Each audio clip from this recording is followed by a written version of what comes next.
হচ্ছে। রিয়াল মাদ্রিদকে ডরানোর কিছু নাই। গ্রামের একটা ভাষা আছে, যেখানে সর্দার বেশি ওইখানে ভেজালও বেশি। রিয়াল মাদ্রিদের অবস্থা হবে এরকম। আর ভিনিসিয়াস জুনিয়রকে নিয়ে অনেক প্রশ্ন ছিল। ভিনিসিয়াস জুনিয়রের ঘটনা এবং আমাদেরও কি ধারণা সেটা হচ্ছে গিয়ে মূল শো এর কন্টেন্টে আছে, আপনারা চাইলে সেটা দেখে নিতে পারেন। আচ্ছা, এই একই রকম প্রশ্ন আছে রাব্বি মোরলের। রিয়াল মাদ্রিদ একটু বুঝান যে 11 জন প্লেয়ারই কেবল মাঠে খেলতে পারবে, এক সিজনে আর কত প্লেয়ার চাই রিয়াল মাদ্রিদের, আর ফ্রেন্ডলি ম্যাচে মাস্তানতুনোর ডাক না পাওয়া নিয়ে যদি কিছু বলতেন। দেখেন, রিয়াল মাদ্রিদে এখন রাইট ব্যাক হচ্ছে 2 জন, ডমফ্রিস আর ট্রেন্ট আলেকজান্ডার। গতবার কারেরাসকে এত টাকা দিয়ে খরচ করে কেনার পরে আবার কুকুরেয়াকেও আনা হয়েছে, আর বাকি লেফট ব্যাক আসেনি এখনো তো তাদের আসলে ছাড়া হয়নি। Fran Garcia, Mendy, Edward Mendy. এখন এখান থেকে কিছু ছাড়া হবে, এটা আমরা নিশ্চিতভাবে বলতে পারি। সেটা মিডফিল্ডে ধরেন বের্নার্দো সিলভা এসছেন, রদ্রিকে তারা আনতে চায়, হয়তো স্ট্রাইকিং পজিশনে আর কাউকে হয়তো লাগবে না হয়তো। এখন কিছু তো খালি করতে হবে নাকি, মিডফিল্ডার, ফুলব্যাক। AKS অর্জন করলো গিনেস ওয়ার্ল্ড রেকর্ডস। AKS খালি করতে হবে। ইনফ্যাক্ট হচ্ছে কি আপনার লেফট ব্যাকে বাকি 2 জনকে মনে হয় ছেড়ে দেওয়ার এখনই সময়। সেটা ফ্রান গার্সিয়ার ব্যাপারে তো অনেকগুলো ক্লাবের ইন্টারেস্ট রয়েছে, বা রিয়াল মাদ্রিদও তাকে ছেড়ে দিতে চায়, এই ঘটনা আমরা শুনেছিলাম। তবে বিশ্বকাপের জন্য খুব ক্লোজলি আসলে সেগুলো মনিটর করা হয়নি। বাট দিন শেষ না, আমার মনে হয় রিয়াল মাদ্রিদ টিমে এখন একটা সেন্টার ব্যাক দরকার। আর একটা সেন্টার ব্যাক দরকার, কারণ ডিন হাউসেনকে হচ্ছে গিয়ে মরিনিও নাকি পছন্দ করছেন না। আচ্ছা, তাকে নাকি হচ্ছে গিয়ে ছেড়ে দেওয়ার একটা প্ল্যান রয়েছে। মিলিতাও ফিট হয়ে যান। হ্যাঁ, এখন মিলিতাও ফিট হওয়ার উপর অনেক কিছু ডিপেন্ড করছে। গতবার তো আমরা দেখলাম যে রিয়াল মাদ্রিদ মেইন স্ট্রাগলটা করেছে তাদের ব্যাক লাইনেই। মিডফিল্ডেও তো ওই ভ্যাকিউম স্পেসটা আলটিমেটলি তো কাউকে দিয়ে পূরণ করতে পারে নাই লাস্ট সিজনে রিয়াল মাদ্রিদ।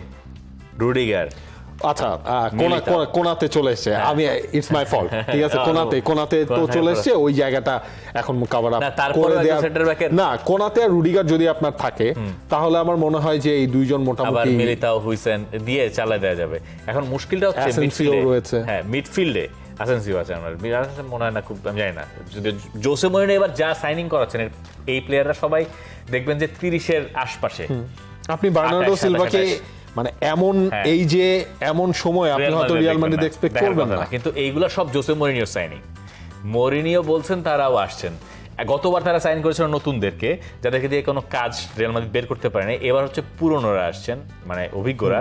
এর একটা ব্যালেন্স করে এরপরে আমার মনে হয় যে রিয়াল মাদ্রিদ সামনের দিকে আগাতে চাই। সেই প্ল্যান আসলে কতখানি ওয়ার্কআউট করবে। রদ্রি যদি চলে আসে তাহলে তো ফাইন।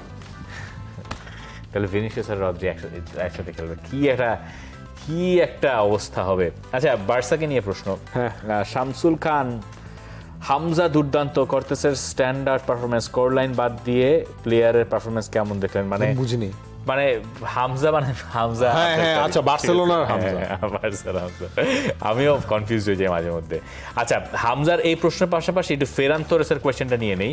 সেটার কারণ হচ্ছে মোহাম্মদ আলিফুর এবং কিংডম অফ নলেজ দুজনেই প্রায় একই রকম প্রশ্ন করেছে। Ferran Torres to PSG deal হয়ে যাবে, তাহলে বার্সার স্ট্রাইকার কে থাকবে? যদি আমরা ধরে নিই যে ফেরান তোরেস বার্সেলোনা ছেড়ে চলে যাবেন, সেই ক্ষেত্রে বার্সেলোনার স্ট্রাইকার আসলে কে? নাই, থাকে না ওই হিসাবে।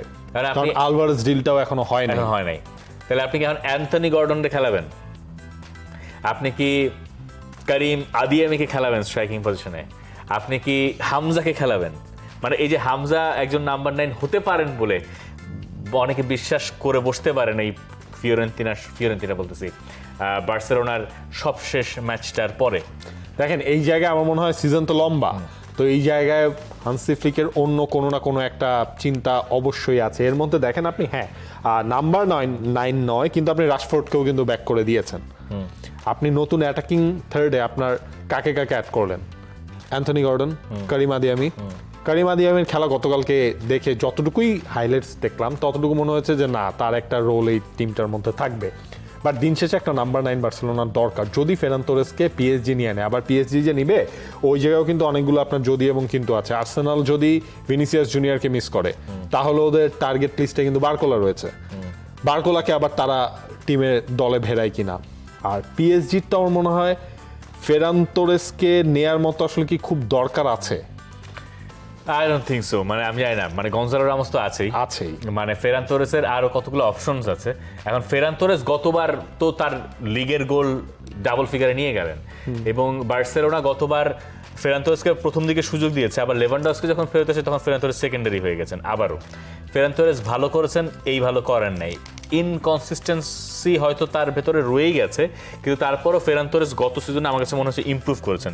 ওয়ার্ল্ড কাপের ফাইনালে গোল করার পরে এই বদলে যদি চান যে আমি এখন রেগুলারলি খেলবো, যেটা তিনি স্পেন টিমে হয়তো পারেন নাই, মানে স্পেনও তো তিনি পরে বদলি হিসেবেই নামলেন, এই চাওয়া তার দিক থেকে থাকতেই পারে। কিন্তু এই চাওয়া তিনি পিএসজিতে গেলে ফুলফিল করতে পারবেন না। আমি জানি না আসলে কোথায় ফুলফিল করতে পারবেন এইবার। যদি তিনি, আমার কেন যেন মনে হয় যে যদি ফেরান তোরেস থেকে যান তাহলে তার জন্য এটা মনে হয় বেটার সলিউশন। যদিও ইদার ওয়ে বার্সেলোনা আলভারেজের দিকে যাবেই হয়তো, এবং যদি আলভারেজ চলে আসেন তাহলে তো আপনি আবার সেকেন্ডারি হয়ে গেলেন, সেইটা কি ফেরান তোরেস মানবেন? টাফ, কারণ হচ্ছে ওনার আপনার এই জায়গাটাও এনশিওর করতে হবে যে কোথায় গেলে সে ম্যাচ টাইমটা পাবে। তারপরে আবার ধরেন ফেরান তোরেস আর লেভানডস্কিকে তাও একসঙ্গে খেলানো যায়, আমার তো মনে হয় না আলভারেজ একসাথে খেলা যায়।